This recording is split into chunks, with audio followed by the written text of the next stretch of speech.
Yun. So, yun. I-review natin ngayon ang isang model kit, Kinetic. Brand siya na f-16 1/48 scale Viper. Pa-commission build sa akin to na custom yung magiging mangyayari sa kanya yung decals. Check natin. Decals, good. Malinaw. Kita ba? Malinaw ang decals.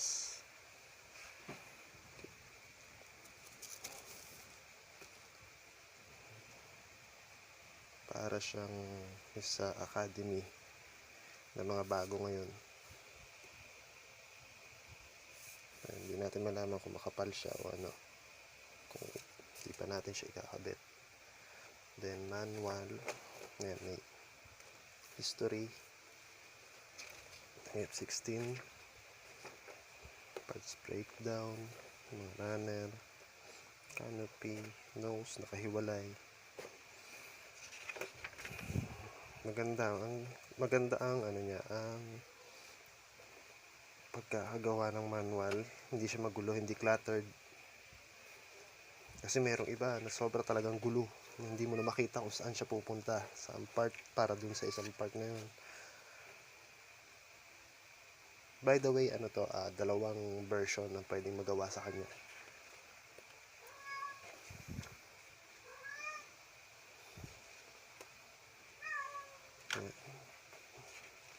Extra pa yung ano, pusa.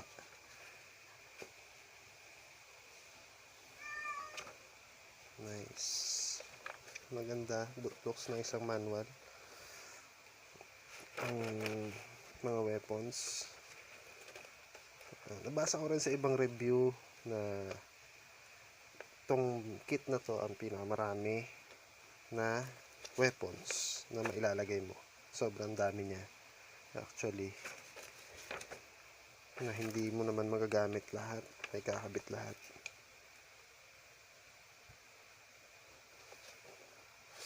Okay. Ngayon, punta tayo dito sa parts. Ayan, alisin natin ito. Okay. Buksan natin yung mga plastic.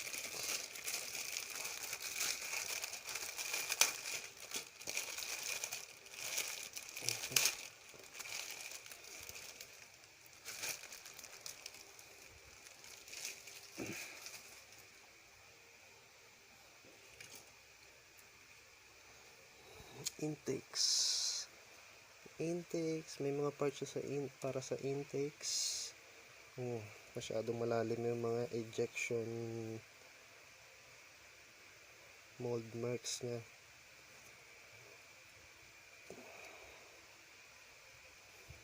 Pero parang nasa loob naman siya. Nandun siya sa mga side na hindi exposed. So, good thing pa rin siya.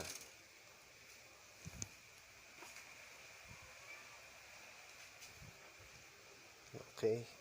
Then, may mga parts din. Nose gear well. In details niya is, kita ba? Somewhat good. Good na rin. Konting details pa.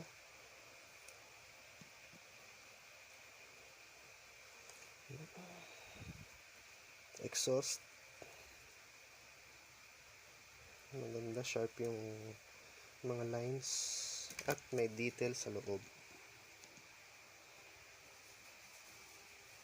Kita ba?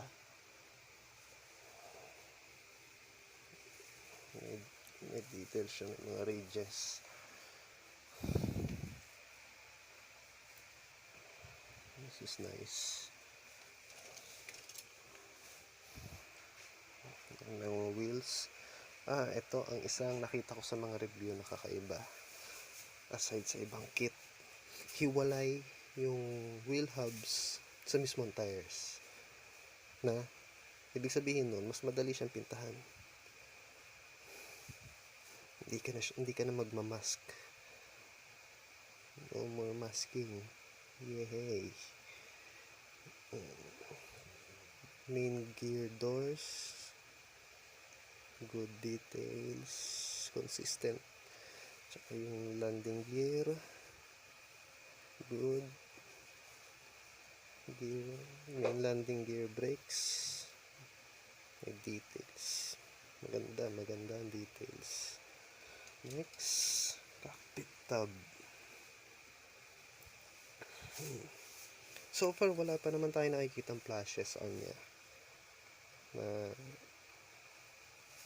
merong konti dito sa side na to, pero sobrang minimal. Isang ganun lang ng sandpaper, matatanggal na siya.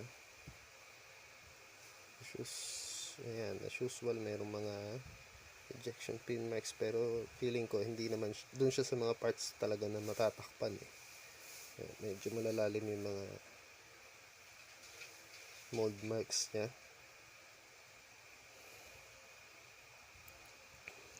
Nice yung mga detail, yung mga race detail niya para sa instrument panel, looking good. Yung side consoles niya, ito yung upper fuselage at may details.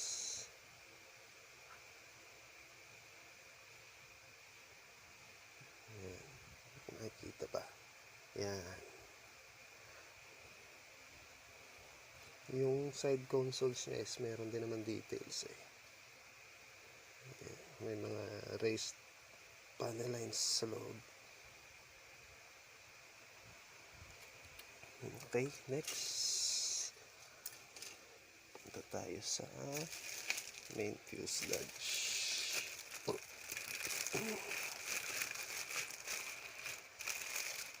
Main fuselage, lower fuselage. Itong kit ko parang tingin ko medyo nag-bend lang siya ng konting-konti sa part na to. Siguro sa pagkakapwesto sa box. At naka bubble wrap yung dulo kasi medyo sensitive yung area na yan. Details, recessed panel lines, raised details, good.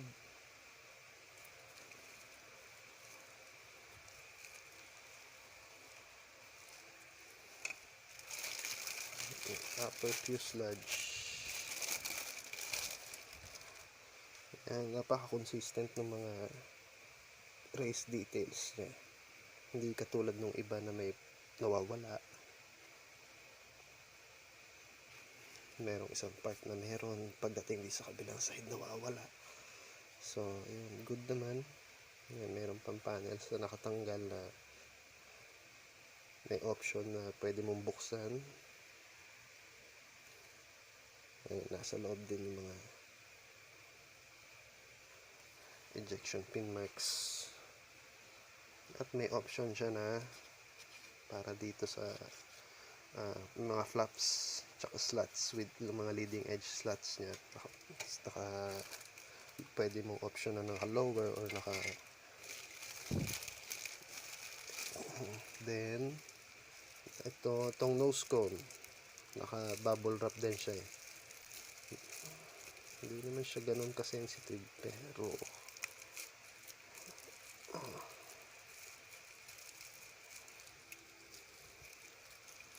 bubuksan.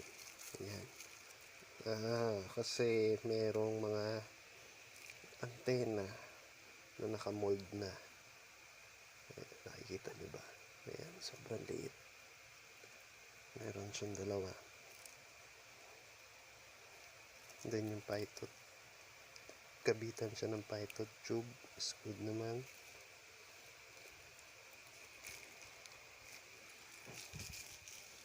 So far, so good.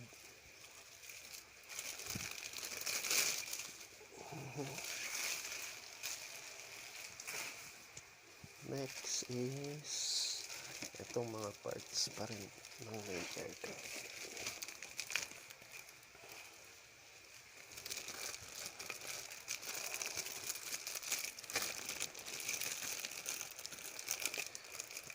By the way, pagpasensyaan nyo na first review natin to, mga guys.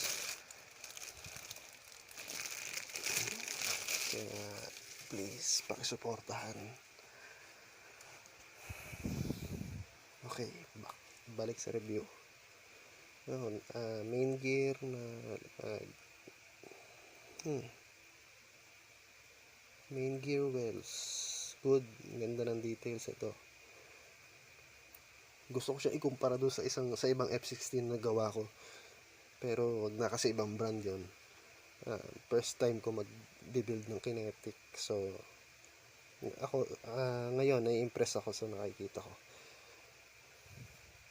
Maganda ang details niya. Tsaka talagang wala siyang flashes. Ayan, ito, meron lang isang napakalaking flash. Ayan, kung nakikita nyo. Kita ba? Ayan. Ayan, napakalaking flash. Ayan, madaling tanggalin, which is good.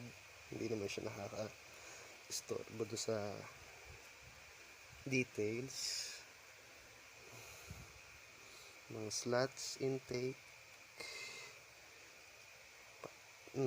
napakalalaki ng mga ejection pin marks na tingin ko sa sa intake trunk, na usually hindi naman siya kita masyado, pero kung may pagka-OCD ka, talagang tatanggalin mo siya. At saka pag sinilip kasi sa harapan yan, may matatanaw pa rin kahit papano. So talaga rin tanggalin yan at isasand. Yan, ejection pin marks naman na pagkalaki-laki,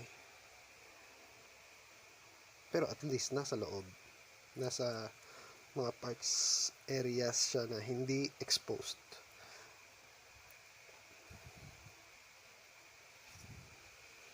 Okay. Next. Itong part na to is parang external stores, weapons. By the way, ang f-16dg or DJ is a wild whistle variant ng F-16. So hindi siya primarily fighter or air to air. So talagang usual na may makikita ka mga bombs sa kanya.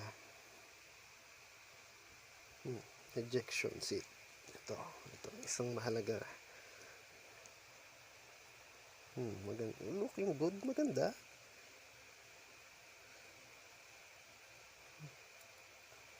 So wala pa akong nakikitang part para sa seatbelt, so may talagang i-scratch build mo yun kung gusto mo, dahil wala siyang seatbelts. Pero the details good naman. Kikita ba natin?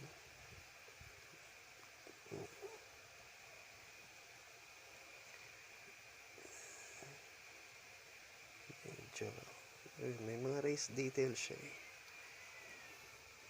Hindi lang makita sa lighting.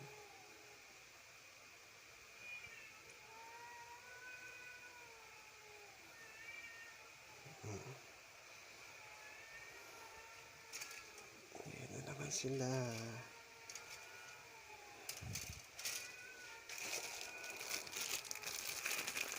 Next is ito is mga weapons.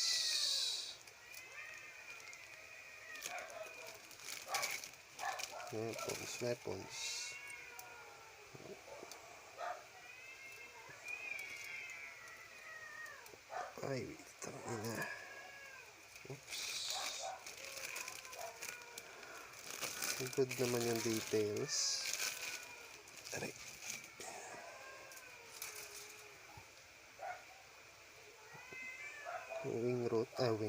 Tail roots. Good.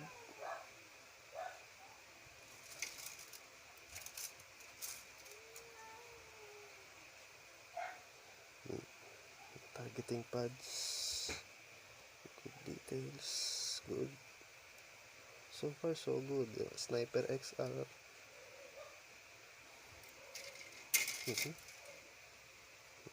Targeting pads. Napakarami niyang targeting pads na option.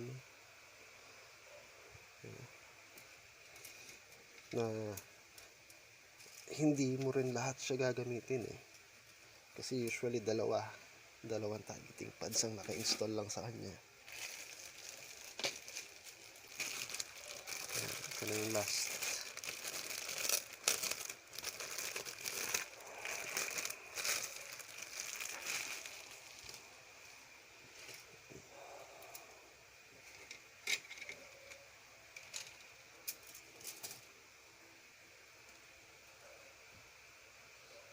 Weapons and bombs pa rin.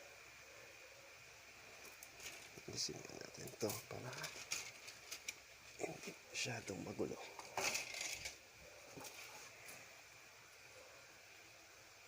Good.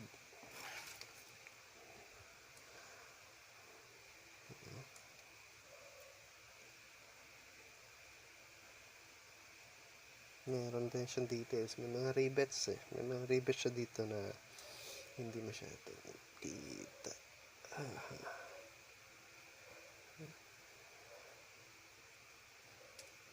Hindi masyadong makita. Pero meron eh. Gusto ko ipakita sa inyo eh.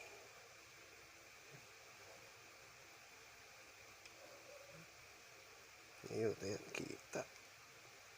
Actually, buong ano yan, buong line, buong side na to meron. Pati sa kabila. Good talaga dahil sa ibang kit, merong mga kit na ng F-16 na wala yung details na yun eh.